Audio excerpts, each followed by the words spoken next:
सर्वातिशयया लक्ष्म्या दुष्टं स्वं तृष्णया यमाविशत् द्वास्तावादिश्य भगवान् विमानश्वेनिभूषणं सर्वातिशयया लक्ष्म्या दुष्टं स्वं तृष्णया यमाविशत्। अनुवाद एवं तात्पर्य श्री प्रभुपाद जी द्वारा। अनुवाद: वैकुंठ के द्वार पर इस प्रकार बोलकर भगवान अपने धाम लौट गए जहाँ पर अपने स्वर्गिक विमान तथा सर्वोपरि संपत्ति तथा चमक दमक रहती है। तात्पर्य: इस श्लोक से स्पष्ट है कि सारी घटनाएं वैकुंठ के प्रवेश द्वार पर घटी। दूसरे शब्दों में मुनिगण वस्तुतः वैकुंठ लोक के भीतर नहीं अपितु द्वार पर थे। यह पूछा जा सकता है कि यदि वे वैकुंठ लोक में प्रविष्ट हुए तो फिर वे भौतिक जगत में किस तरह लौट पाए, किंतु वास्तव में उन्होंने प्रवेश नहीं किया। अतएव वे लौट आए। ऐसी ही अनेक घटनाएं हैं जहां महान योगी तथा ब्राह्मण अपने योगाभ्यास के बल पर इस भौतिक जगत से वैकुंठ लोक गए, किंतु उन्हें वहां रुकना नहीं था, वे वापस आ गए। यहाँ पर इसकी भी पुष्टि की गई है कि भगवान अनेक वैकुंठ के विमानों से घिरे थे। यहाँ पर वैकुंठ लोक को भव्य ऐश्वर्य से युक्त बताया गया है, जो इस भौतिक जगत से कहीं अधिक था। देवताओं समेत अन्य सारे जीव ब्रह्मा से उत्पन्न है और ब्रह्मा भगवान विष्णु से उत्पन्न है। भगवद गीता के 10वें अध्याय में कृष्ण कहते हैं, अहम सर्वस्य प्रभवः। भगवान विष्णु भौतिक जगत की समस्त अभिव्यक्तियों के उद्गम है। जो यह जानते हैं कि भगवान विष्णु सभी वस्तुओं के उद्गम है, जो सृजन विधि से विज्ञ है और जो यह समझते हैं कि विष्णु या कृष्ण समस्त जीवों में सर्वाधिक पूज्य विषय है, वे वैष्णवों के रूप में विष्णु की पूजा करते हैं। वैदिक मंत्र भी इसकी पुष्टि करते हैं। ओम तत् विष्णु परमं पदम। जीवन का लक्ष्य विष्णु को समझना है। भागवत में भी अन्यत्र इसी की पुष्टि हुई है। मूर्ख लोग यह न जानते हुए कि विष्णु परम पूज्य विषय है, इस भौतिक जगत में अनेक पूज्य विषयों की सृष्टि करते हैं, अतएव वे नीचे गिर जाते हैं। ओम अज्ञानतिमिरान्धस्य ज्ञानाञ्जनशलाकया येन तस्मै श्रीगुरवे नमः। श्रीचैतन्यमनोभीष्टं स्थापितं येन भूतले स्वयं रूपकदा मह्यं ददाति सुखदान्तिकम्। वन्देऽहं श्रीगुरौ श्रीयुतपदकमलं श्रीगुरुन् वैष्णवांश श्रीरूपं साग्रजातं सहगणा रघुनाथान्वितं तं सजीवं साद्वैतं सावधूतं परिजनसहितं कृष्णचैतन्यदेवं श्रीराधा कृष्णपदां सहगणा ललितां श्रीविशाखान्वितां। नमो विष्णुपदाय कृष्णप्रेष्ठाय भूतले श्रीमते भक्तिवेदान्त स्वामिनिति नामिने। नमस्ते सरस्वती देवे गौरवाणी प्रचारिणे निर्विशेषशून्यवादी पाश्चात्यदेशतारिणे। वंशकल्पतरुभ्यश्च कृपा सिन्धुभ्येव च पतितानां पावनेभ्यो वैष्णवेभ्यो नमः। जय श्री कृष्ण चैतन्य प्रभु नित्यानंद श्री अद्वैत गदाधर शिवासादि गौरभक्तवृंद। हरे कृष्णा कृष्णा कृष्णा हरे हरे, हरे राम राम राम हरे हरे।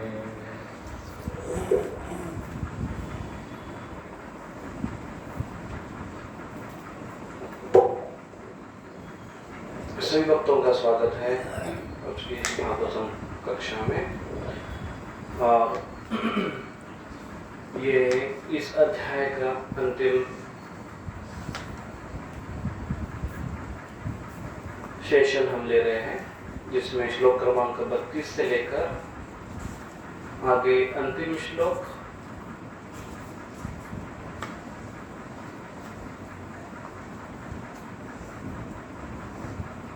श्लोक क्रमांक 37।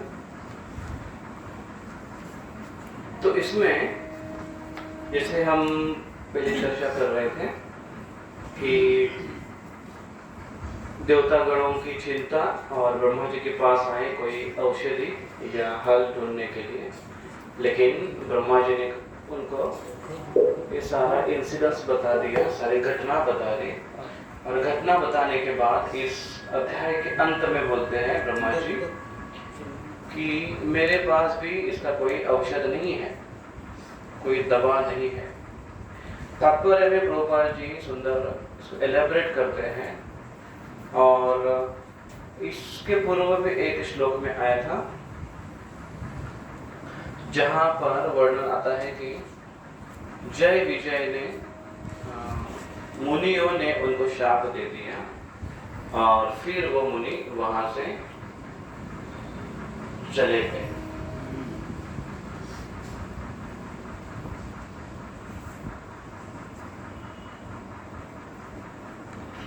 यही इसी के पहले के श्लोक में आता है, ब्रह्म उवाच अथ मुनयो दृष्ट्वा नयनानंद भाजनम वैकुंठम तद अधिष्ठानम विकुंठम च स्वयं प्रभम। तो वो अधिष्ठानम विकुंठम,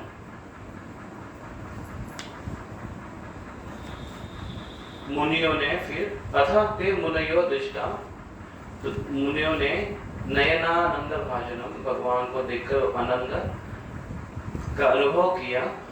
और वहां का उनका संभाषण होने के बाद वैकुंठ से वो नीचे चले गए, अपने स्थान पर वापस चले गए। और आज इस श्लोक में पढ़ रहे जिसमें तात्पर्य प्रभुपाद जी कहते हैं कि यह पूछा जा सकता है कि यदि वे वैकुंठ में प्रविष्ट हुए तो फिर भौतिक जगत में किस प्रकार लौटे। क्योंकि गीता में कृष्ण कहते हैं, क्या कहते हैं भगवत गीता में कृष्ण, जो व्यक्ति मेरे धाम में आता है वो वापस उसका पतन नहीं होता है, वापस नहीं जाता है। कौन से श्लोक में बताया, कल श्लोकों की परीक्षा हो गई, श्लोक अभी याद हो गए आपके, ताजे ताजे श्लोक याद होंगे, अपने आप को अनम्यूट करके आप बता सकते हैं। ब्रह्म भुवना लोका पुनरावर्तिनो मामपितृत्व कौनते पुनर्जन्म न विद्यते। और कौन से श्लोक है, वो हो गया। और कौन सा श्लोक है,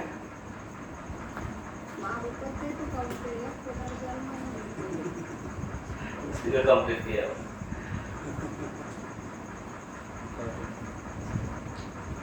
तो कृष्ण कहते हैं कि जो मेरे धाम में आता है यद्दत्वा न निवर्तन्ते तद्धाम परमं मम, जो मेरे धाम में आता है उसको वापस भौतिक जगत में न निवर्तन्ते, दोबारा उसको आने की आवश्यकता नहीं पड़ती है।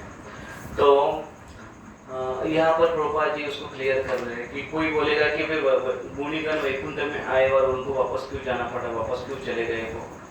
वो वैकुंठ में ऐसे देखने के लिए आए थे, भगवान से मिलने के लिए आए थे, उनका वहाँ पर रहने के लिए कोई प्रबंध या उनका नियोजन नहीं था। और प्रभु जी तात्पर्य में कहते हैं कि ऐसे ब्राह्मण और महान योगी हुए जो अपने योग अभ्यास के बल पर इस भौतिक जगत से वैकुंठ लोक गए, किंतु उन्हें वहां रुकना नहीं था। तो भगवत धाम में वैकुंठ में वो गए,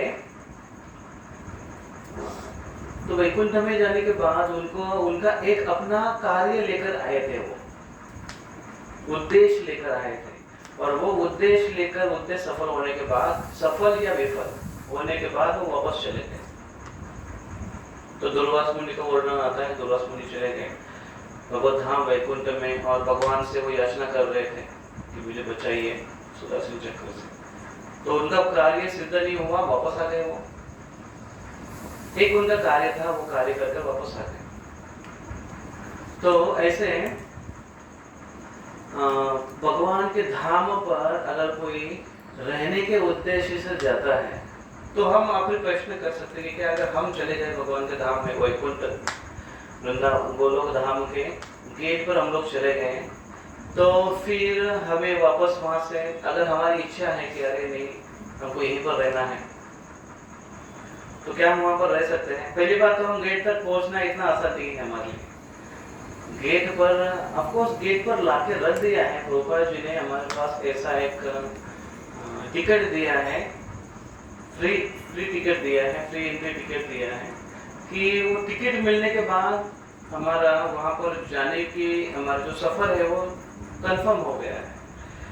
लेकिन हम सही में जाना चाहते हैं या यहीं पर अपना घर परिवार बसाना चाहते हैं और थोड़ा सेटल होना चाहते हैं और थोड़ा बाकी लोगों को सेटल करवाना चाहते हैं। आदमी जिंदगी भर अगर यहीं पर रहे तो फिर भी सेटल नहीं होता है।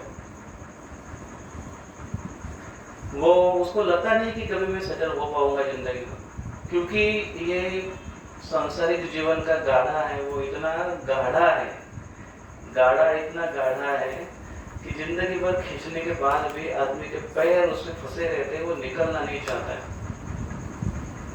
तो वैकुंठ में कैसे जाएंगे हम?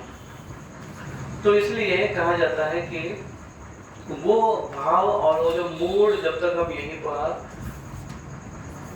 तैयार नहीं करते और उसकी प्रैक्टिस नहीं करते तब तक हम भगवान धाम वैकुंठ धाम नहीं जा सकते हैं। तो वैकुंठ धाम की प्रैक्टिस करने के लिए एक एम्बेसी है, वैकुंठ एम्बेसी, एक दूतावास है जो प्रभुपाद जी ने हर एक शहर में निर्माण किया है। सेंटर्स जहाँ पर हम जाकर प्रैक्टिस कर सकते हैं आध्यात्मिक वातावरण की। तो आध्यात्मिक वातावरण की प्रैक्टिस करें, वैकुंठ वातावरण की प्रैक्टिस करें, शास्त्र अध्ययन करें, भागवत कक्षा सुने, भगवान के नाम का जप करें और भक्तों के साथ बड़े अच्छे से व्यवहार करने की प्रैक्टिस करें। तो ऐसे अगर हम करेंगे तो हर प्रकार से भक्तों के साथ व्यवहार करने की जो प्रैक्टिस है वो केवल व्यवहार करने की प्रैक्टिस नहीं, सेवा करने की प्रैक्टिस है। तो इससे क्या होता है, इससे हम अपनी प्रैक्टिस भी बना पाते हैं और भगवान को भी संतुष्ट कर पाते हैं, क्योंकि भगवान उनके भक्तों की उनको सेवा बहुत पसंद है। कोई अगर उनकी सेवा उनकी संतुष्टि के लिए कार्य करता है, भक्तों की संतुष्टि के लिए कार्य करते हैं तो भगवान बड़े आनंदित होते हैं।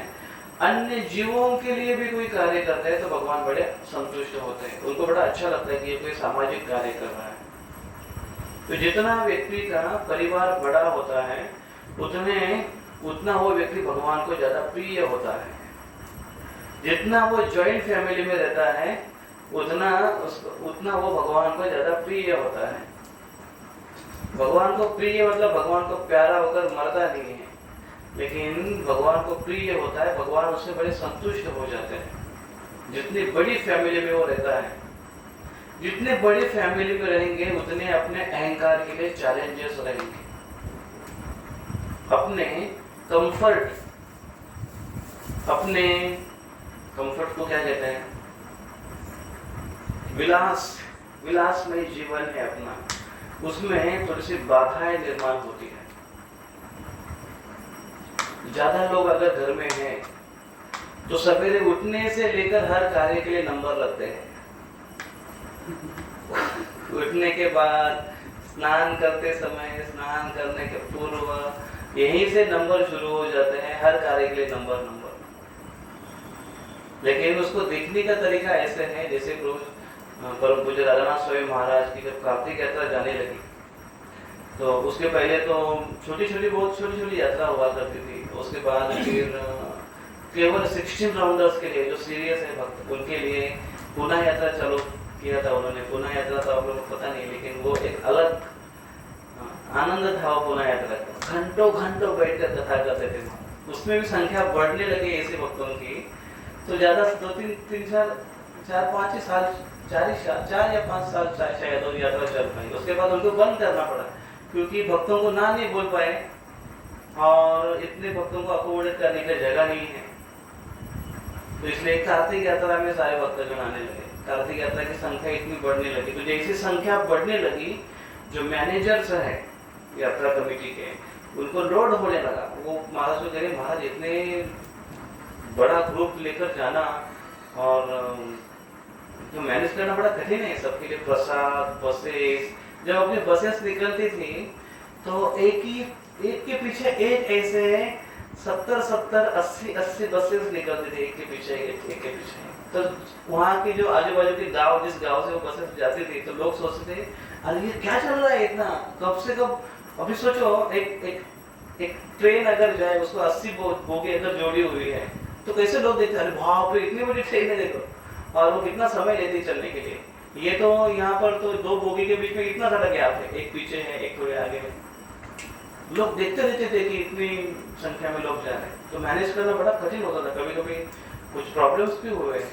लोकल लोग वहाँ के हैं, उनकी भावना अलग होती है, कोई चोरी उचक के मूड में आता है, तो सबको संभालना, बच्चों को, माताओं को, और तो ऐसे उनको सबकी तरफ ध्यान देना बड़ा मुश्किल होता था। तो उन्होंने कहा कि महाराज कैसे ये संभाले। महाराज ने उसको किस तरह से देखा। महाराज कहते हैं कि बड़ा परिवार भक्तों का मतलब और ज्यादा सेवा, और ज्यादा सेवा करने का हमें अवसर मिल रहा है। वाह, बहुत अच्छी बात है। तो और सेवा करने की हमने कोशिश रखनी चाहिए। तो महाराज का मूड ऐसे है कि ज्यादा भक्त तो ज्यादा सेवा है, तो ज्यादा सेवा है तो ज्यादा सेवा में ज्यादा आनंद है, भगवान उससे ज्यादा संतुष्ट हो जाए। लेकिन जितना बड़ा समाज है भक्तों का, उतनी ज्यादा बड़ी समस्या हो जाती है। कम्युनिटी बढ़ने के बाद प्रॉब्लम्स भी बढ़ जाते हैं, प्रॉब्लम्स भी बड़े बड़े दिखते हैं, होते हैं, ये नजर आते हैं। तो इसलिए उसको झेलना, और उनको झेलते हुए भी हमने अगर सेवा करना, सेवा की भावना से अगर हमने सेवा करना, तो फिर भगवान उससे संतुष्ट हो जाते हैं। ये वैकुंठ मोड है। तो वैकुंठ में अभी आध्यात्मिक जगत का जो वातावरण है और जो समाज है, वह भौतिक जगत से की तुलना में बहुत बड़ा है। भौतिक जगत आध्यात्मिक जगत का कितना पार्ट है? 1/4 हिस्सा है, ऐसा 1/4 पार्ट है। आध्यात्मिक जगत इतना बड़ा है, उस आध्यात्मिक जगत में वैकुंठ है, गोलोक वृंदावन है, अन्य सारे धाम है। तो वहां पर भक्तों की संख्या और ज्यादा है। ज्यादा भक्तों के साथ रहने की अगर हमने प्रैक्टिस नहीं की है, तो हम वहां पर कैसे रह पाएंगे? हमारे लिए मुश्किल हो जाएगा उस वातावरण में रहना, उस भक्तों के साथ आदान प्रदान करना, संबंध रखना। तो इसलिए ये प्रैक्टिस महत्वपूर्ण है। और इसलिए यहाँ पर प्रभुपाद जी कहते हैं कि कुछ लोग आते हैं, उस धाम में आते हैं, आकर नजारा देखकर वापस चले जाते हैं। तो कौन कौन, हमने सुना था पहले नहीं, कौन कौन जाकर आए थे भगवत धाम में? दुर्वास मुनि को भी हमने इसका वर्णन सुना है, उनके पीछे चक्कर लगा था। फिर ब्रह्मा जी का वर्णन सुना हमने द्वितीय स्कंद में। ब्रह्मा जी भी स्वयं वैकुंठ में चले गए थे, लेकिन भगवान ने उनको अलग प्रयोजन से लेकर गए थे। भगवान ने उनको उनकी सेवा करने के लिए, वहाँ का वातावरण दिखाने के लिए वो लेकर गए। देखा उन्होंने, फिर से वापस आ गए। अपना प्रयोजन सिद्ध हुआ, वहाँ पर उनको प्रपोज थे, वहाँ पर उनको रुकना नहीं था, एक कार्य था उनका, संपन्न किए वापस आ गए। तो भगवत धाम जाने के लिए ये जो अध्याय है तृतीय स्कंद के, अभी जो हमने 2-3 अध्याय देखे, इसमें वैकुंठ मोड और वैकुंठ में जाने की पात्रता इसमें समझाई गई है। फिर अगले पैराग्राफ में प्रभुपाद जी लिखते हैं कि देवतागण सारे ब्रह्मा जी के पास ये एक सॉल्यूशन लेने के लिए गए थे, एक क्या लेने के लिए गए थे? हल ढूंढने के लिए गए थे, क्योंकि उनकी समस्या हो रही थी। ब्रह्मा जी ने उनको ये सारा वृत्तांत बताया। प्रभुपाद जी तात्पर्य में कहते हैं कि ये सारी सृष्टि भगवान के द्वारा निर्मित है, क्योंकि भगवान ने ब्रह्मा जी को निर्माण किया, ब्रह्मा जी ने सारे सृष्टि को निर्माण किया, और उस सृष्टि का एक अंश हम है। आगे ब्रह्मा जी कहते हैं कि किंतु वे दोनों द्वारपाल देवताओं से श्रेष्ठ थे, लेकिन उनका सौंदर्य धीरे धीरे हतश्रियो, ऐसा बताते हैं, हतश्रियो ब्रह्म शापाद अभूतानाम विगत स्मयो। तो खिन्न हुए विगत स्मयो, क्या हुआ? हतश्रियो, हत मतलब जाता रहा उनका सौंदर्य, उनका तेज धीरे धीरे जाता रहा। कैसे? ब्रह्म शापाद, ब्राह्मणों के शाप के कारण, और इसलिए उनका पतन हो गया, और वो फिर वैकुंठ धाम से नीचे गिर गए। और फिर क्या हुआ, तथा विकुंठ धिषणातयोर्नि पतमानयोः हाहाकारो महानासी। हाहाकार हुआ, देवताओं में हाहाकार हुआ, निराशा से गर्जते हुए देवतागण हाहाकार करते हुए देख रहे अपने विमानों से कि ये कौन है व्यक्ति, महान व्यक्ति है जो जय विजय है, वैकुंठ धाम से नीचे गिर रहे हैं। हाहाकार हुआ। और फिर क्या, तावेव तावेव ही अधुना प्राप्तो पार्षद प्रवरो हरे दीतेर जठर निर्विष्टम काश्यपम तेज उल्बणम। क्या हुआ, फिर नीचे गिर गए। नीचे कहाँ गिर गए, नीचे वो कहाँ गिर गए, दीतेर जठनम, दीति के जठर में, उदर में, दीति के जठर में उन्होंने आश्रय धारण कर लिया। कैसे दीति के जठर में, केवल उनको और उस समय कोई नहीं मिला।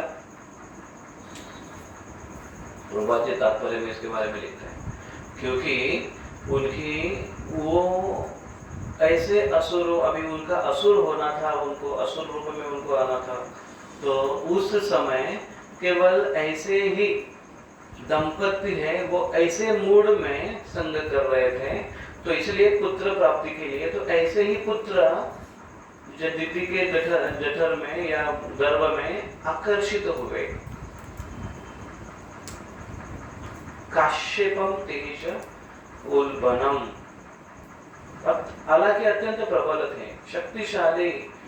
काश्यपम तेज, कश्यप मुनि का वीर्य से बड़े ही तेजस्वी पुत्र दो प्रकट हुए, उनके पास उनकी तरफ आकर्षित हुए और उन्होंने उनके गर्भ में प्रवेश कर लिया। फिर आगे बताते हैं कि तो ये वो दो जुड़वे असुरों का तेज है। देखो यहाँ पर बोलते हैं तयोर असुर योरध्य तेजसा यमयोर ही व्रह। यमयो का अर्थ है वो या जुड़वा, उनका वो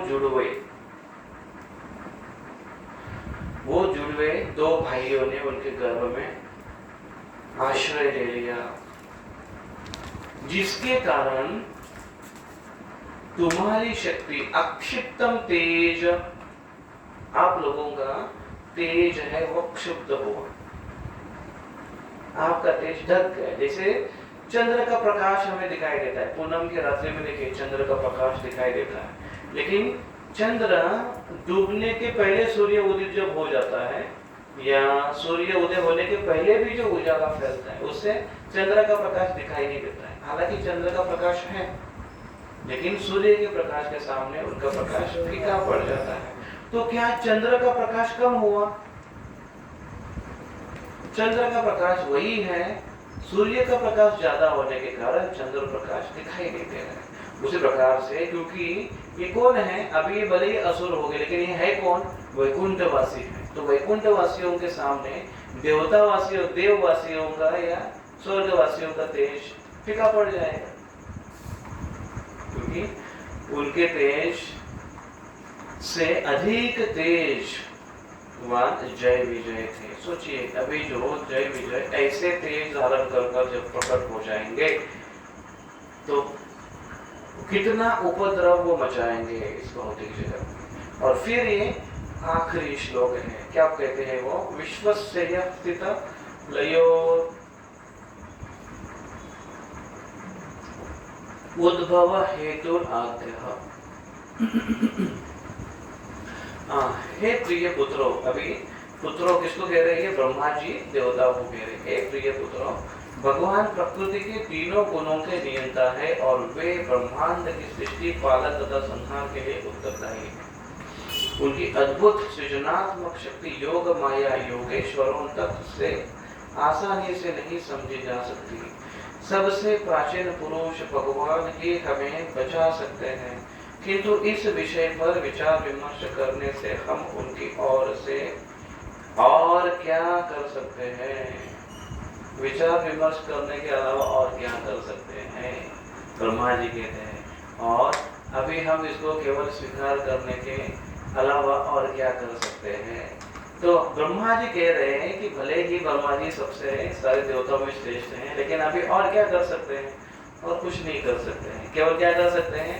जस्ट देखो प्रेक्षक के रूप, क्योंकि कौन करा रहे हैं ये सारा? भगवान ये सारी लीला करा रहे हैं। कौन है भगवान? सृष्टि में जो 3 गुणों से बनी सृष्टि है उसे परे है, उनके नियंता है, उनसे ही सृजन होता है सृष्टि का। और वो सृजनात्मक शक्ति योग माया योगेश्वर तक से आसानी से नहीं समझ में आती है।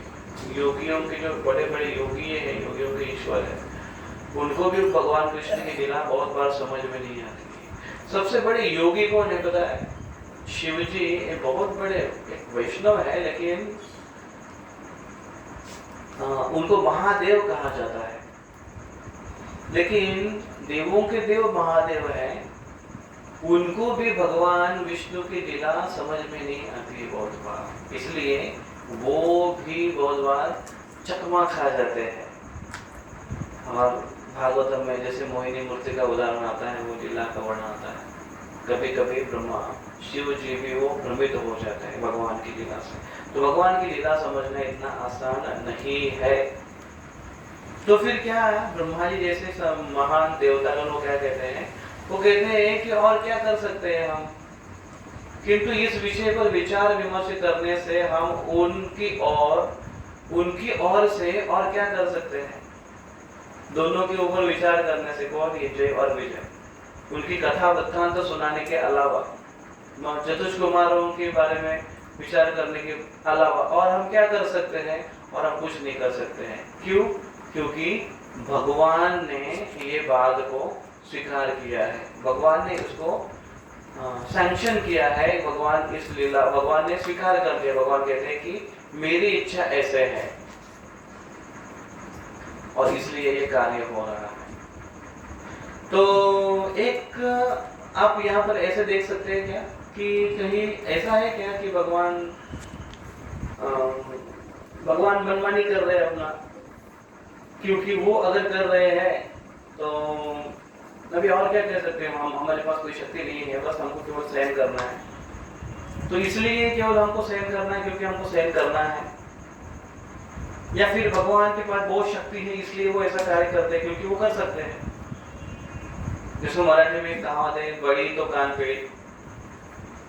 जिसके पास शक्ति है तो दूसरों के कान पकड़ सकता है, या उसके मन में जो है वो कर सकता है। ऐसे है, ऐसी भावना बहुत बार आती है।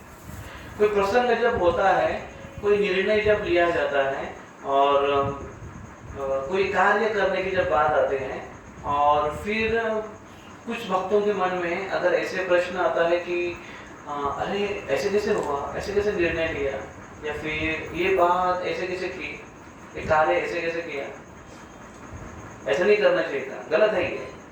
तो बहुत बार क्या होता है, हम अपना ओपिनियन, अपना मत प्रकट करना ठीक है,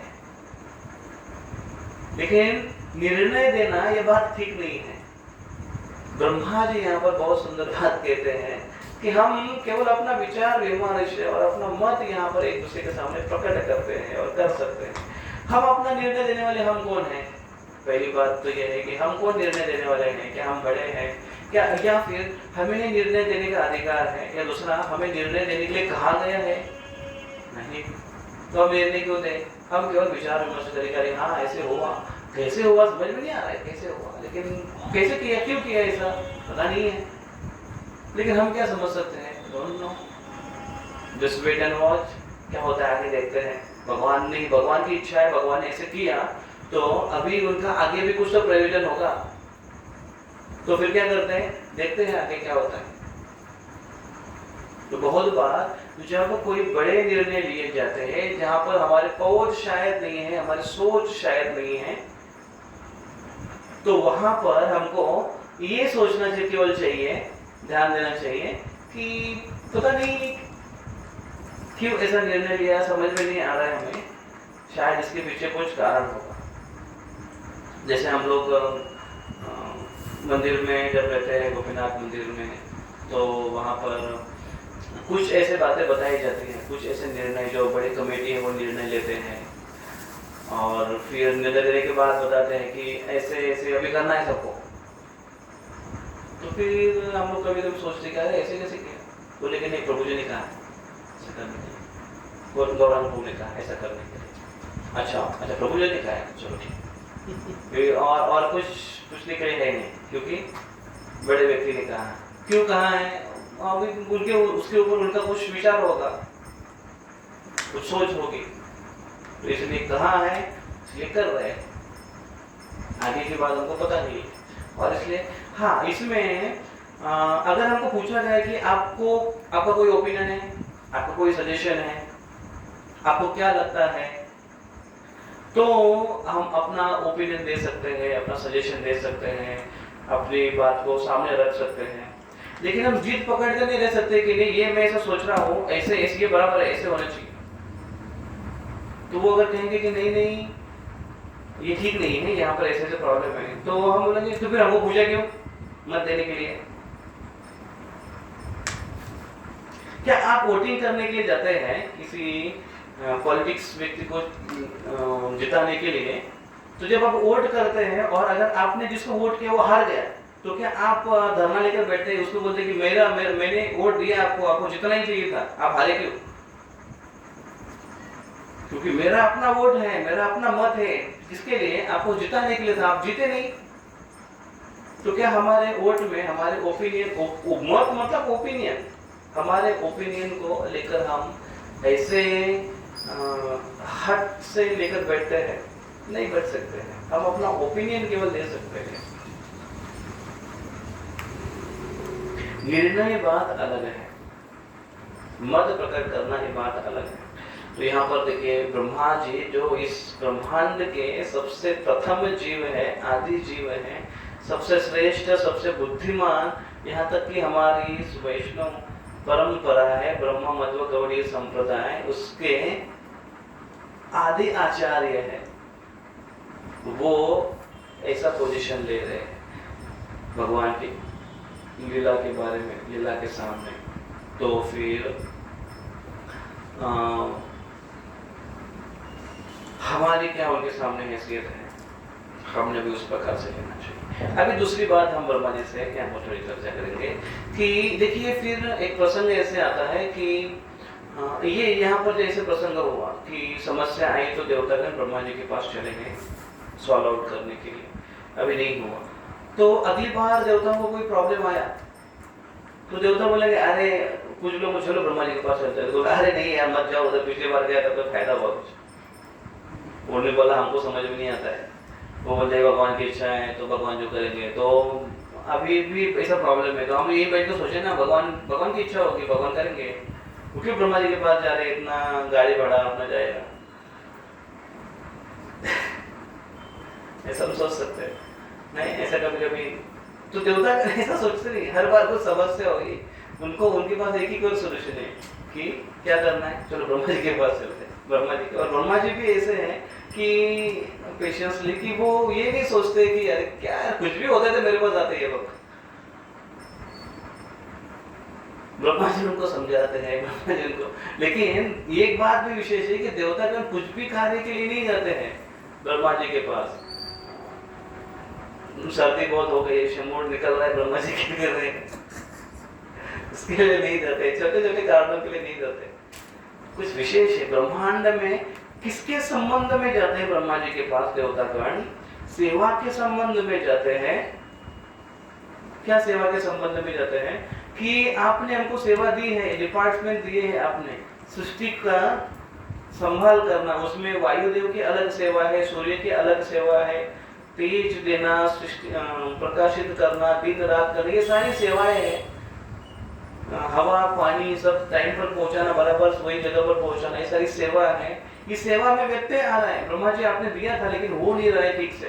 तो देवतागण अपने अपने प्रयास करके देखो यानी क्या हो गया, अचानक हो गया, हाथ से उनके परे है, उनकी शक्ति से परे है, तो वो ऐसे हाथ खड़े करके बैठे नहीं, क्या खड़े, अभी काम ही नहीं हो रहे, तो वो प्रॉब्लम आ गया, वायरस आ गया कंप्यूटर में। तो उनको बाद में फोन करके पूछा, अरे प्रभु जी वो आपको सेवा दे रहे, क्या हुआ? प्रभु जी कुछ हुआ ही नहीं। बोले क्यों?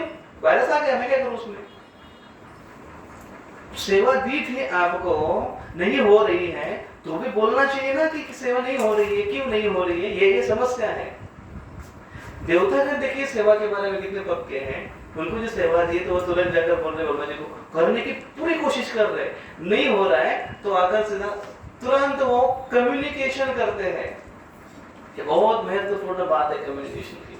हालांकि उनका जो डिस्टेंस है बहुत दूर है, स्वर्ग लोग कहाँ है, ब्रह्म लोग कहाँ है, सबसे टॉप ऊंचा जगत है, लेकिन फिर भी जाते हैं वहां पर ब्रह्मा जी के पास कुछ समस्या लेकर, कुछ प्रॉब्लम लेकर। जब आपस में झगड़े हो जाते हैं, देवताओं को भी झगड़े होते हैं आपस में, तो ब्रह्मा जी खुद आते हैं फिर उनको समझाने के लिए। वहां पर अगर वो झगड़ा लेकर ब्रह्मा जी के पास जाते हैं तो और बात है, लेकिन ब्रह्मा जी आते हैं, बहुत शोर शराबा हो रहा है, सब सेवा में समस्या है, तो ब्रह्मा जी फिर वो सुलझाते हैं। लेकिन मोस्टली जब सेवा के बारे में कोई समस्या आती है तो वो ब्रह्मा जी के पास चले जाते हैं और ब्रह्मा जी उसको सॉल्व करते हैं। ब्रह्मा जी के हाथ में अगर कुछ है तो ब्रह्मा जी सॉल्व करते हैं, या फिर ब्रह्मा जी कुछ मार्ग दिखाते हैं। जैसे इंद्र के हाथ से बहुत बड़ी गलती हो गई कि सारे ब्रजवासियों को मारना चाह रहे थे वो, और अंत में उनका प्रयास पूरी तरह से विफल हुआ। अभी वो सोचे कि अभी क्या करूं, तो गुरु को पूछा, गुरु बोलते इंद्र यू आर फूल, तुम एक नंबर के मूर्ख हो। तो इंद्र ने कहा वो ठीक है, पता चला मुझे, लेकिन अभी करूं क्या। तो बोले तो मेरे पास मत आओ, मेरे पास इसका कोई सोल्यूशन। तो बहुत उनको डांटने लगे। ब्रह्मा जी के पास गए इंद्र, ब्रह्मा जी के पास गए, ब्रह्मा जी को पूछ रहे कि हाथ जोड़ के बोले कि मेरे साथ बहुत सी बड़ी गलती हुई। ब्रह्मा जी ने सबसे पहले इंद्र को देखा, कब इंद्र यू आर फूल, मूर्ख हो। तो इंद्र बोले वो पता चला मुझे, कुछ उपाय तो बताइए आप। तो उन्होंने सजेशन किया कि देखो कृष्ण को संतुष्ट करना है तो कृष्ण को जो पसंद है व्यक्ति उनको साथ में लेकर जा। तो कृष्ण को गाय बहुत, सुरभि गाय बहुत पसंद है, गाय को लेकर जा।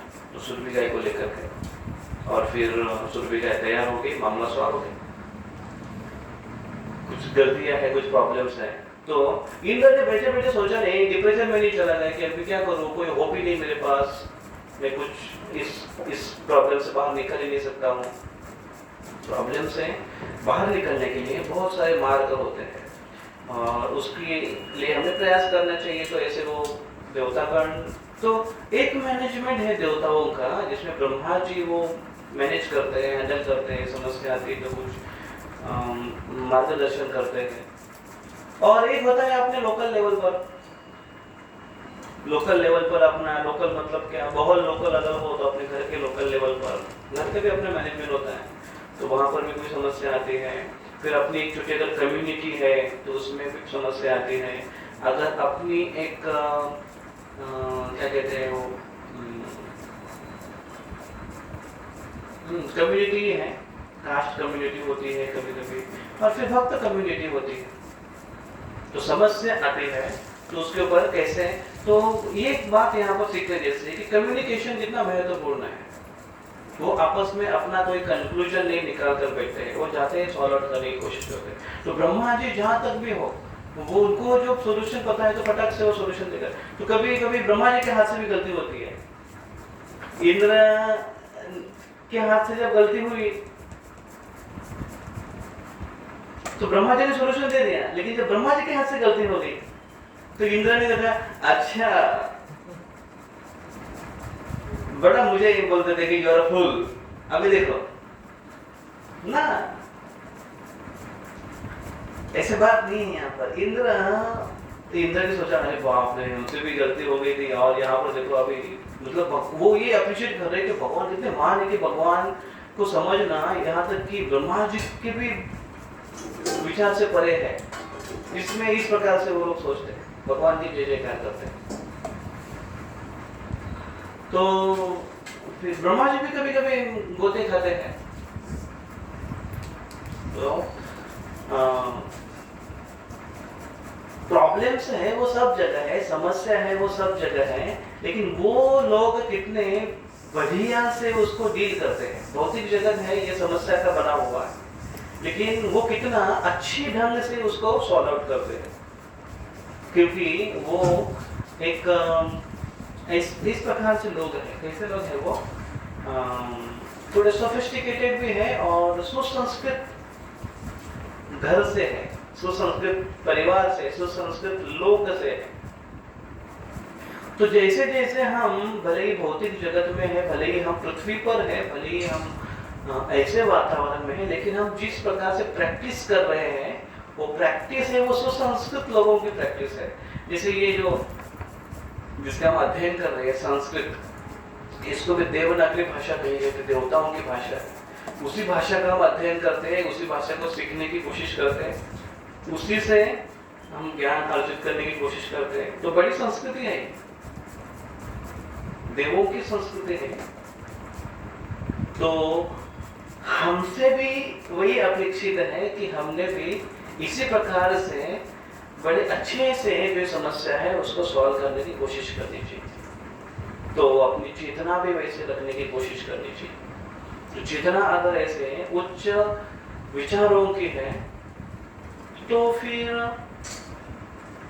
वो अच्छे ढंग से, नहीं तो प्रॉब्लम सॉल्व करने के लिए क्या, वो गली में भी प्रॉब्लम सॉल्व होते हैं और मोहल्ले में भी प्रॉब्लम सॉल्व होते हैं, लेकिन उनकी सॉल्व करने का तरीका अलग होता है।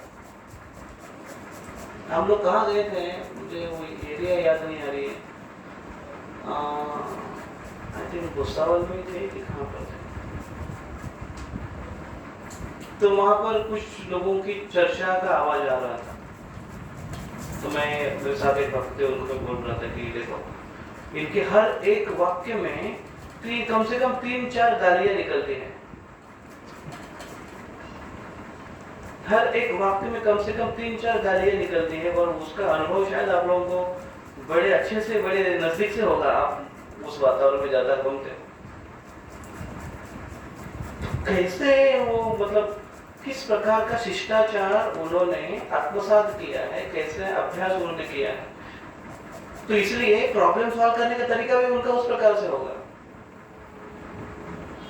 जैसे 2 लड़के थे और वो आपस में चर्चा कर रहे, तो 2 लड़के वो बैठकर वो सोच रहे थे कि उन्होंने कहीं कुछ आर्टिकल पढ़ा कि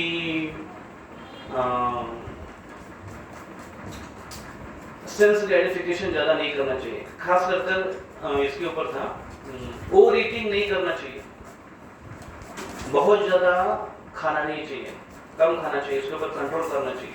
तो वो दोनों फ्रेंड मिलकर उन्होंने डिसाइड कर लिया कि चलो कल से हम 1-1 पार्टी कम कर लेते हैं, 4-4 पार्टी करते थे हम दिन में, अभी 3 ही पार्टी करेंगे। ये उनके लेवल का शिष्टाचार होगा। जैसे प्रभु जी प्रवचन देते हुए कह रहे थे कि भक्तों ने शिष्टाचार का पालन करना चाहिए, और भक्तों ने क्या कह रहे थे वो, एक दूसरे के प्रति प्रेम का व्यवहार रखना चाहिए, और अहिंसा का पालन, अहिंसा तो बहुत दूर की बात रहेगी, लेकिन वो कह रहे थे कि प्रेम का वातावरण उन्होंने रखना चाहिए, प्रेम से व्यवहार करना चाहिए। और वो कह रहे थे, और हमारे लेवल पर अगर हम उसका प्रैक्टिस शुरू करें तो कह रहे थे कि अपने लेवल पर झगड़ा करना बंद कर दो, यहाँ से हम चालू करेंगे एक दूसरे के प्रति प्रेम दिखाने की भावना को प्रकट करने के। तो वो अपने अपने लेवल पर है कि कौन व्यक्ति किस माहौल में रहता है, उसके अनुसार वो शिष्टाचार को विकसित करता है अपने जीवन में। तो यहाँ पर जो जिसके बारे में चर्चा हो रही है वो बड़े सुसंस्कृत परिवार से है, और इससे ये बात हमको सीखने को मिलती है। तो फिर ब्रह्मा जी ने कहा अच्छा तो फिर हम क्या करें, अभी हम इसके ऊपर केवल विचार विमर्श करें, क्योंकि भगवान सबके नियंता है, भगवान की ऐसी इच्छा है। तो भगवान की ऐसी इच्छा है तो हमारा उत्तरदायित्व क्या है? हमारा उत्तरदायित्व है कि हम अभी देखिए इसको कि भगवान किस प्रकार से इसको हैंडल करते हैं, ये एक हमारा उत्तरदायित्व है। और दूसरा, जब भगवान ऐसा कार्य करने का नियोजन करते हैं तो भगवान खुद होकर जब कहते हैं कि चलो हमें मदद करने के लिए आप लोग भी आ जाओ, तो फिर हमको उनके साथ आना चाहिए, असिस्ट करने के लिए, उनको मदद करने के लिए। जैसे भगवान रामचंद्र प्रकट हुए, देवताओं को कहा कि आप आ जाओ वानर बनकर, बंदर बनकर आ गए सब लोग। फिर भगवान कृष्ण आए, तो कृष्ण में उनके साथ देवतागण यदु बनकर आए और कुछ ग्वाले बनकर आए कृष्ण को मदद करने के लिए। तो ऐसे उनके भगवान के साथ लीलाओं में पार्टिसिपेट करते हैं, मदद करते हैं, या फिर नहीं कुछ करने के लिए है तो केवल इंतजार करते हैं। अगर कुछ करने के लिए नहीं है तो कुछ भी करने से बेहतर है इंतजार करो, और जब समय मिले और जब आदेश मिले या कोई सेवा मिले तो फिर वो सेवा में रुजू हो जाए। तो ब्रह्मा जी का हम एक बताने वाले थे, उसमें ब्रह्मा जी को जब सेवा के बारे में बात आई है, ब्रह्मा जी जब इस प्रकार से कहें, तो ब्रह्मा जी देवताओं को सबको एंगेज किए सेवा में। जब सेवा करने की जब बात आई तो देवताओं को सेवा में एंगेज किए, लेकिन खुद केवल मैसेंजर बने, मैसेज ट्रांसफरर बने, केवल मैसेज को ट्रांसफर करने वाले बने। और इसलिए ब्रह्म विमोहन लीला का प्राकट्य हुआ, क्योंकि प्रत्यक्ष रूप से वो सेवा में एंगेज न हुए भगवान के। तो भले ही समझ बहुत बड़ी है हमारी और हम बड़े विद्वान भी हैं, ज्ञानी भी हैं, लेकिन जब तक हम ग्राउंड रियलिटी में और प्रत्यक्ष जाकर उस वातावरण में नहीं हो लेते हैं, उसका गांभीर्य हमें पता नहीं चलता है।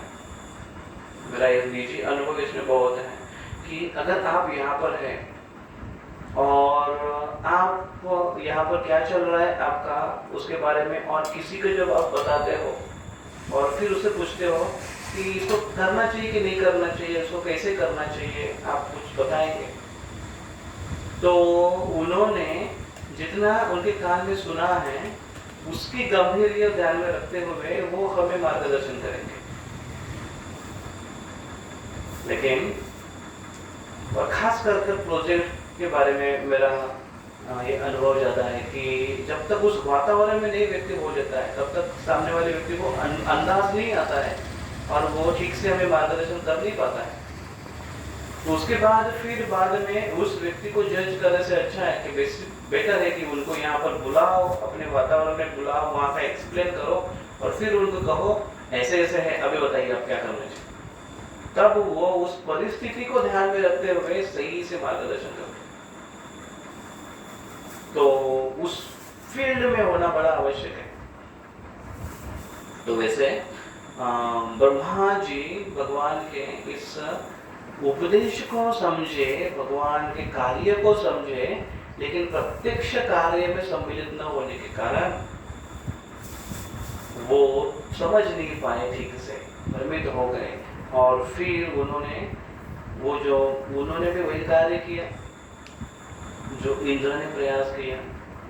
हालांकि दोनों की तीव्रता और भाव अलग था, लेकिन फिर भी घटना एक ही जैसी हुई। तो ऐसे ब्रह्मा जी, तो ऐसे इस एक शिष्टाचार परिवार से हम ये बात सीखते हैं। और फिर दूसरी बात यहाँ पर बताई गई है कि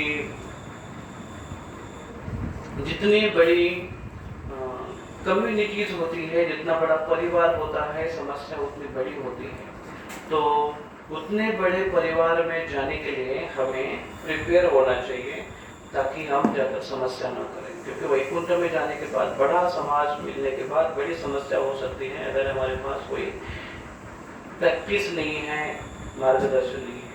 तो हमको उसकी बड़ी अच्छे से प्रैक्टिस करनी चाहिए। तो इसी के साथ साथ ये अध्याय यहाँ पर समाप्त होता है, अध्याय क्रमांक 16, और हम अगली बार चर्चा करेंगे अध्याय 17 से आगे चलते हैं। तो इस अध्याय में यही है, वार्तालाप है ब्रह्मा जी का और देवताओं का, और ब्रह्मा जी वो कथा बताते हैं कि ये होने का कारण ऐसे है कि चतुष्कुमार एक बार वैकुंठ में गए थे, और फिर उसका वर्णन करते हुए, इसका वर्णन तो वैकुंठ का वर्णन तो पिछले अध्याय में आया है, 15वें अध्याय में, लेकिन 16वें अध्याय में कॉन्वर्सेशन है दोनों का। इस 16वें अध्याय में पहले तो भगवान वहाँ पर आए हैं, सीन ऐसे है, और देवता चतुष कुमार वहाँ पर है। चतुष कुमार भगवान को देखकर थोड़े से डरे हुए भी है, लेकिन आनंदित भी है।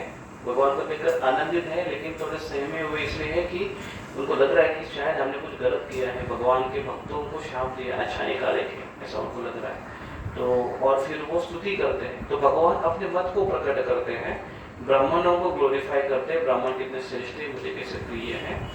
लेकिन भगवान अप्रत्यक्ष रूप से न बोलते हुए ये बोलते हैं कि ब्राह्मण मुझे बहुत प्रिय है, लेकिन मेरे अपने निजी जो भक्त है, जय विजय के जैसे वैष्णव हैं, वो मेरे अपने घर के मेंबर्स हैं।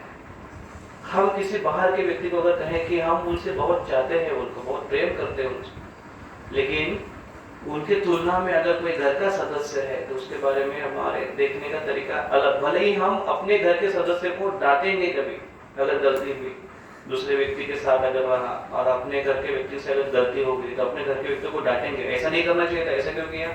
और उस सामने वाले व्यक्ति को कहेंगे अरे नहीं सॉरी सर, आप तो इतने महान हैं, आप तो हमारे इतने अपने हैं, आप ऐसे ऐसे, लेकिन ठीक है ऐसे हुआ, चलो कोई बात नहीं, अभी थोड़ा सा मामला इधर सुलझा देते हैं, ऐसे करते हैं, कर आप फिर निकल जाते हैं वहाँ से। लेकिन बात ऐसी होती है कि घर का व्यक्ति ये नहीं समझना चाहिए, उसने घर के व्यक्ति अरे उससे तो इतना अच्छे से बात कर रहा था और मेरे से हमेशा ऐसे डांट के बात करते हैं। नहीं, वो घर का व्यक्ति है इसलिए डांटते हैं, उसके वो प्रेम है, भगवान वही जताते हैं। तो इसमें वही बताते हैं, और फिर अंत में भगवान एक श्लोक में कंक्लूड करते हैं, वो कहते हैं कि क्योंकि मेरी इच्छा है इसलिए ऐसे हुआ। और फिर ये प्रसंग ऐसे आगे होता है, ब्रह्मा जी इसको कंक्लूड करते हैं देवताओं को कहते हुए कि फिर चतुष कुमार अपने नीचे चले गए, अपने जगह पर अपने कार्य में चले गए, और जय विजयों का इस प्रकार से पतन हुआ, और फिर वो दिति के गर्भ में उन्होंने आश्रय धारण कर लिया, और यहाँ पर याद है समाप्त हो।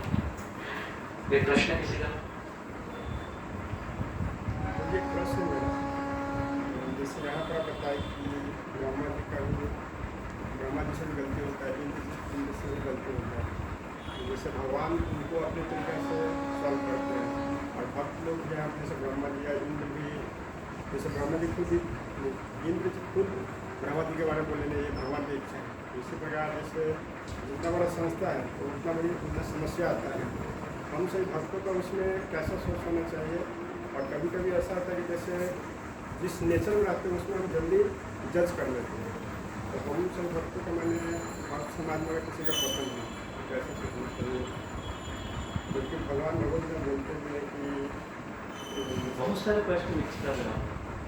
एक तो उसका पतन हो तो हमें कैसे सोचना चाहिए वो अलग प्रश्न हुआ, और दूसरा अगर एक संस्था में हो तो बहुत सारे समस्याएं आते हैं, लेकिन क्या सोचना चाहिए, उस समस्या को देखते हुए भक्तों की क्या सोच होनी चाहिए। और जैसे भौतिक जगत में है तो एक प्रभाव रहता है किसी का, तो हम लोग जैसे हमारे अंदर इम्प्योरिटी या अशुद्धता के कारण हम जल्दी जज करते हैं, जैसे स्वभाव होता है, तो जज करने की भावना है। जैसे यहाँ इंद्र का बहुत अच्छा एग्जाम्पल आप दीजिए कि ब्रह्मा जी के बारे में नहीं बोलिए तो भगवान की इच्छा है, तो ब्रह्मा जी को बोले नहीं इनसे गलती हुआ, हम लोग सभी मिल के ट्राई करेंगे कि नहीं इससे इस कष्ट से आगे निकल, इस समस्या को सॉल्व करके आगे बढ़ेंगे। तो भक्त समाज में हमको कैसा सोचना चाहिए भक्तों के बारे में।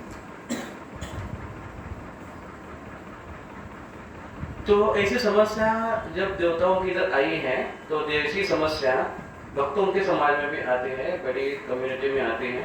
तो ऐसे समस्या में हमने क्या करना चाहिए, छोड़िए। और समस्या क्या है, तो समस्या बहुत प्रकार की, किसका पतन हुआ तो उसके बारे में क्या सोचना चाहिए, या फिर कोई भक्त गण उसी के साथ में रह रहे तो जज करने की भावना आ जाती है, तो उसको कैसे लेना चाहिए। और क्या बताया, और एक कुछ समस्या बताएं।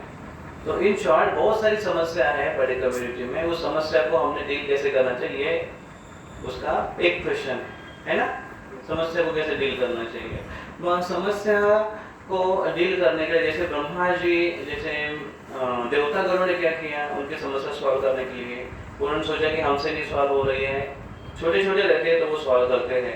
क्या छोटी छोटी समस्या रहती है उनको, देवताओं को छोटी छोटी समस्या क्या रहती है, देवताओं को छोटी समस्या ये रहती है कि इंद्र की समस्या होनी होगी, शायद पता नहीं है, नहीं शायद नहीं होगी उनके लिए, लेकिन ऐसा हो सकता है कि बारिश गिरानी है, बारिश गिराना इंद्र का कार्य है, लेकिन वो देखते हैं समस्या क्या है, अभी लोग पुण्य ही नहीं कर रहे, बड़ी समस्या है बारिश कैसे गिराए।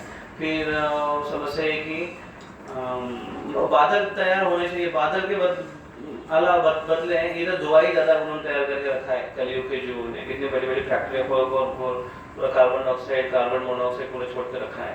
तो क्या करें, बारिश करे भी तो बारिश उस विषारी वायुओं के थ्रू अगर गिरेगी तो बारिश एक अमृत है, लेकिन उसका परिणाम विष के जैसा दिखाई देगा। तो ये बड़ी समस्या है उनके सामने। तो ये समस्या लेकर नहीं जाते वो ब्रह्मा जी के पास। ब्रह्मा जी ये भी, इन्होंने ये लोगों ने इतना पोल्यूशन करके रखा है पृथ्वी के लोगों में, और खास कर नहीं, खास कर नहीं, पृथ्वी के लोगों में ही। तो क्या करना चाहिए, ऐसी समस्या लेकर नहीं जाते वो, क्योंकि वो उनका वर्कआउट है, उसी के लिए तो उनको चुना गया वहां पर। हाँ, उनसे बियॉन्ड अगर कोई समस्या है जो उनको समझ में नहीं आ रही, अरे क्या है, कुछ अलग ही दिखाई दे रहा है, कुछ पूरा अंधेरा हो गया अचानक, क्या हुआ, सूर्य तो वैसे के वैसे है, तो ये अलग बात है। तो वो तो एक है कि वो देवतागण वो इरिटेट करने के लिए छोटी छोटी समस्या लेकर नहीं जाते ब्रह्मा जी के पास, वो खुद सॉल्व करने की कोशिश करते हैं, और वो करते हैं उनके जॉब के अंतर्गत कुछ हो। अगर नहीं होता है तो वो या बड़ी कोई है तो फिर सब लोग साथ में आते हैं पहले, लेकिन देवतागण साथ में आकर डिस्कस करते हैं आपस में, ऐसी ऐसी समस्या है, इसलिए डिस्कस करते हैं कि किसके पास सॉल्यूशन है क्या उसका। आपको क्या लगता है ऐसे है, ऐसा आपको क्या लगता है ऐसे है, नहीं समझ में आता है, सब बोला मुझे पता नहीं उसको। तो जैसे होता है ना, सारे भक्तगण एकत्र आते हैं एग्जाम के समय, सारे भक्त एकत्र आते हैं, क्यों, उस प्रश्न का उत्तर किसी को पता नहीं है, तो उसको तेरे को पता है क्या तूने। और ये भी होता है अपना असाइनमेंट का वो क्वेश्चन नंबर 7 ना, चतुश्लोकी भागवत के वो क्या है, उसमें क्या लिखने का है, तुमने लिखा क्या, बोले मैंने नहीं लिखा हो, क्योंकि 3 ही बोला था तो मैं 3 लिखा, वो चौथा है अलग से छोड़ दिया उसको। तो उसको पता नहीं है, दूसरा तीसरे को पूछता है, तीसरा चौथे को पूछता है, चौथा पांचवें को पूछता है, वो किसी को नहीं आ रहा है। तो फिर एक दिन क्लास जब हुआ तो क्लास में फिर प्रभु जी को सीधा पूछे, भक्ति शास्त्र टीचर को, प्रभु जी वो उसका वो समझ में नहीं आया, तो वो कैसे लिखना है, वो कितना लिखना है। तो प्रभु जी बोलते हैं सबके ये लोग सारे भक्तों के एक ही प्रश्न आ रहे कि कैसे लिखना है, किसी को समझ में नहीं आया। तो उन्होंने कहा एक काम करो, फिर 4 नहीं लिखो, 3 ही लिखो, किसी को आता है समझ में तो लिख लो। सोल्यूशन दे दिया, सारे भक्त खुश, अरे वाह। लेकिन सबसे पहले एक जगह पर आकर उन्होंने चर्चा तो किया, क्या है उसका सोल्यूशन, कैसे है वो, कैसे सॉल्व कर सकते हैं। तो एक वो है, तो फिर ब्रह्मा जी के पास जाते हैं। तो फिर अगर ऐसी समस्या है हमारे पास तो हमने हमारे सुपीरियर को जाकर पर्सनली जाकर बताना चाहिए, पूछना चाहिए कि प्रभु जी ऐसे ऐसे है, ऐसे ऐसे समस्या है, उसको कैसे हल करें, कैसे इसको सुलझाए।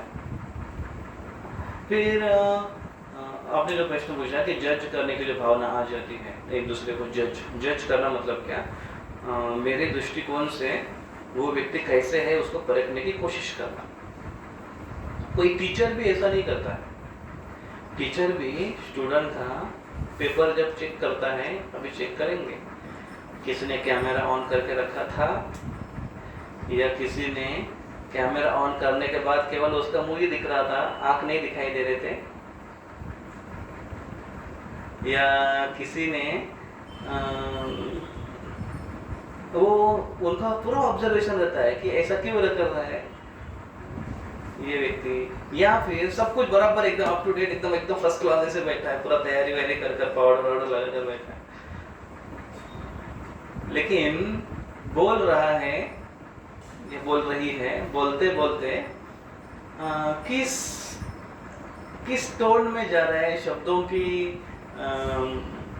उसका स्पीड क्या है, उसमें अंदर की जो कॉन्फिडेंस की जो भावना है, कॉन्फिडेंस मतलब जो पढ़ाई की है उसका जो एक आत्मविश्वास है वो कितना है, वो समझ में आता है, उनको तुरंत समझ में आता है। तो वो बताते हैं, वो समझाते हैं। तो जो टीचर रहता है वो एग्जाम को, पेपर को चेक करने के लिए वो अपने दृष्टिकोण से नहीं चेक करता है, वो किससे चेक करता है? उसका वास्तविक उत्तर क्या है उससे चेक करता है। तो कुछ एक रोल मॉडल है उसको सामने रखते हुए चेक करता है। तो हम किसी को जब जज करें तो जनरली हम क्या करते हैं, हम अपने दृष्टिकोण से चेक करते हैं। प्रॉब्लम वहां पर होता है, अरे ये ऐसा क्यों करता है, ऐसी क्यों करती है, ऐसी क्यों बोलती है, इतना क्यों बोलती है, इतना क्यों बोलता है, ऐसे। तो हम अगर किसी का रोल मॉडल ले सामने कि ये व्यक्ति ऐसे है, ये व्यक्ति ऐसे, या आदर्श क्या है, तो शास्त्र में बताया है आदर्श, बोलने के बारे में बताया है, सब के बारे में बताया है। तो फिर हम उस आदर्श को अगर देखें और अगर हम सोचे कि ये व्यक्ति ऐसे ऐसे करता है, शास्त्र में बताया है कि ऐसे नहीं करना चाहिए, ऐसे ऐसे करना चाहिए, इतना करना चाहिए, फिर हम वो सोचते हैं कि शास्त्र में इतना आदर्श बताने के बाद मैं कितना कर रहा हूँ और कर रही हूँ वो बात को।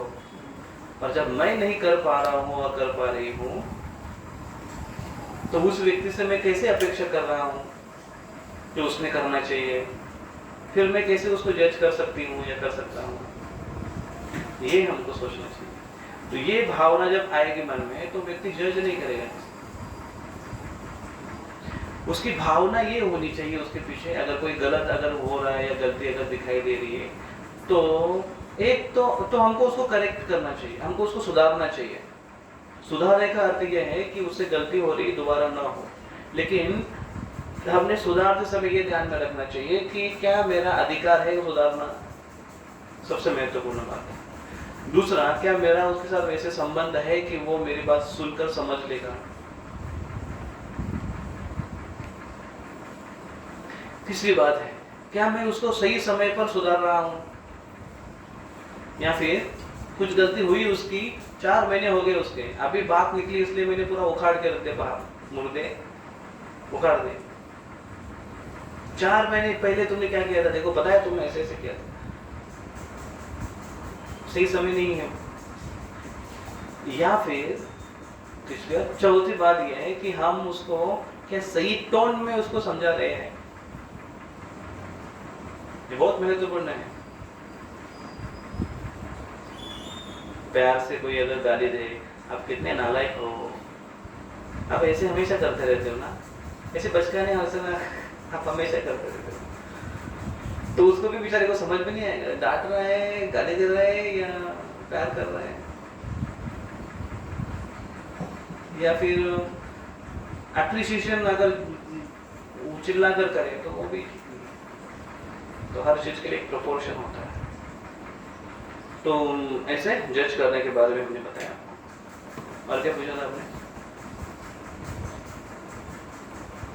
जैसे बताया कर सकते, तो एक आइडियल एग्जाम्पल, जैसे आइडियल एग्जाम्पल दिया आपको इंद्र का, कि ब्रह्मा जी का पत्र हुआ महेंद्र बहुत ही बोले उसमें भगवान की इच्छा कर रहे हैं, जैसे सोल्यूशन मालूम रहता है, जैसे मतलब यूट्यूब पर हर प्रकार का सोल्यूशन रहता है, उसको अप्लाई करना टफ रहता है और कर नहीं पाते, लेकिन आप लोग खुद बोल रहे थे कि बड़े बड़े मैनेजर लोग एक्सपर्ट रहते हैं, कोई भी समस्या का सॉल्व करना, खुद अप्लाई नहीं कर पाते, तो उसके लिए क्या करना चाहिए? मैंने भगवान से प्रार्थना, उनके लिए क्या करना चाहिए? जो लीडर्स कोई है जो उनको सब पता है लेकिन खुद के जीवन में अप्लाई नहीं कर पा रहे, तो उनके लिए क्या करना चाहिए? अपना जीवन में कैसे उसको अप्लाई करना चाहिए, उन्होंने कैसे करना चाहिए वो उनका प्रश्न है।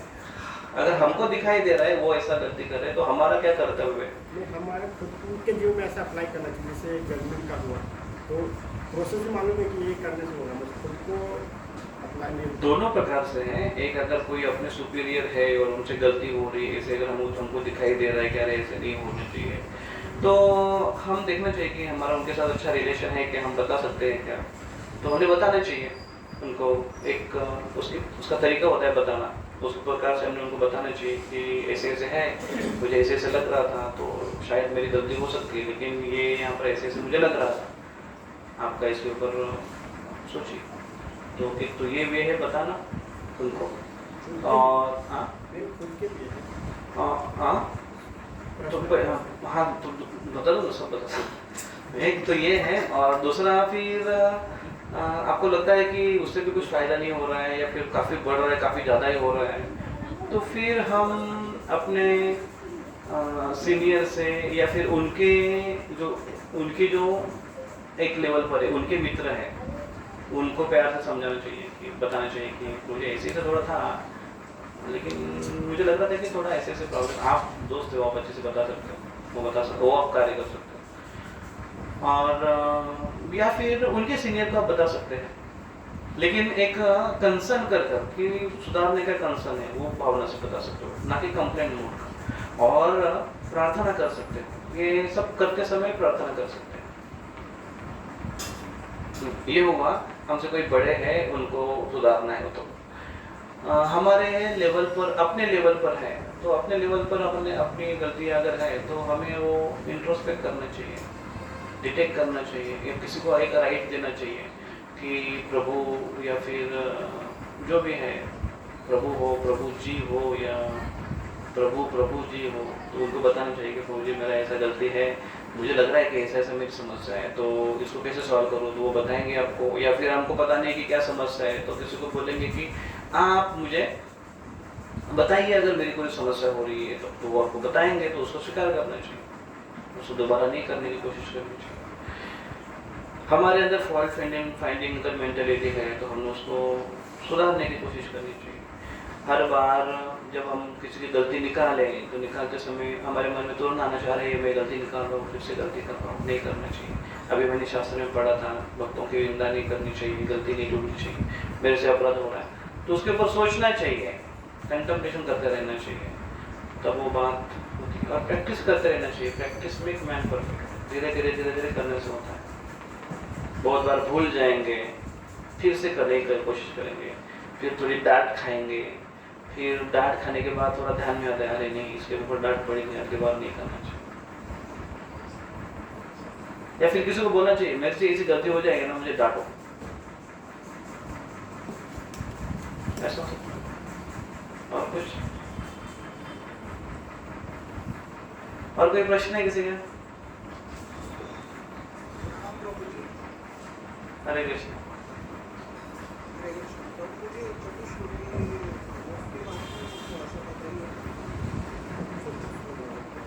क्या बोल रहे हैं?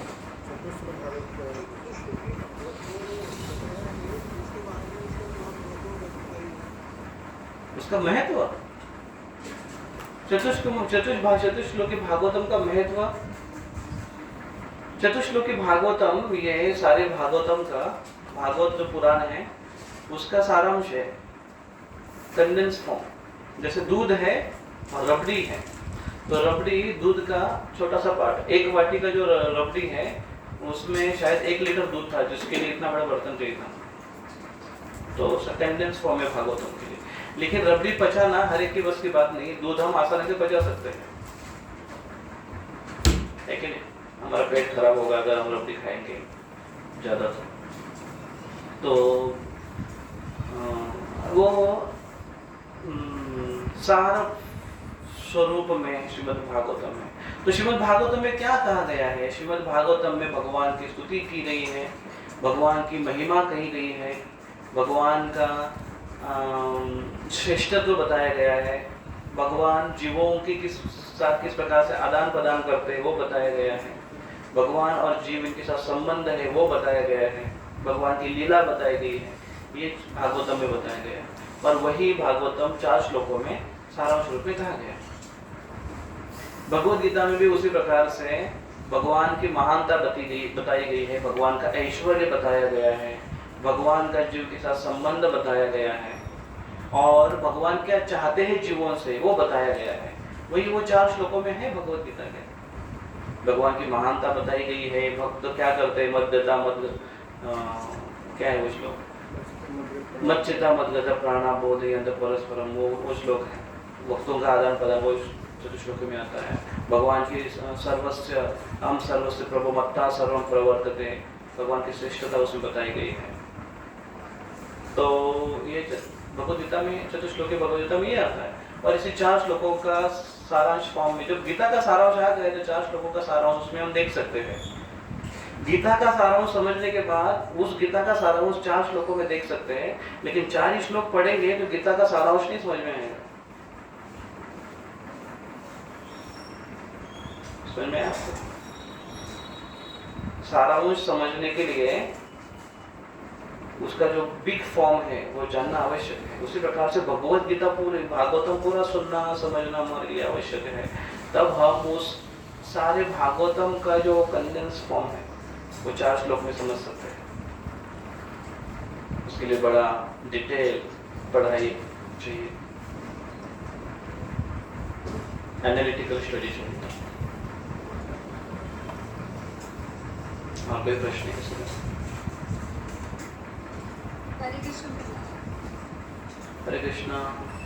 हम निराकारवादी से किसी भी नहीं कर सकते, बल्कि तो बोलते हैं भगवान को अब तक किसी ने देखा है कि वे भगवान, हम किसे कन्विंस कर सकते कि भगवान सच्ची का नाम क्या प्रश्न क्या है? कि भगवान है, भगवान जी वो बोलते हैं भगवान को किसी ने देखा है अब तक, क्या क्यों है, हम उनको कैसे कन्विंस कर सकते हैं कि भगवान सच्ची का नाम वो निराकारवादी हो या हिंदू स्वरूप ऐसा मानते हैं। 2 प्रश्न हैं। एक तो 2-3 प्रश्न एक ही जगह पर। एक प्रश्न तो यह है कि भगवान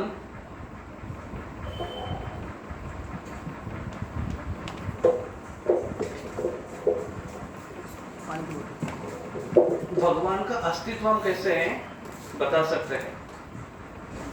भगवान का अस्तित्व है कि नहीं वो हम कैसे बता सकते हैं कि भगवान है कि नहीं? वहां से शुरुआत है। फिर अगर है तो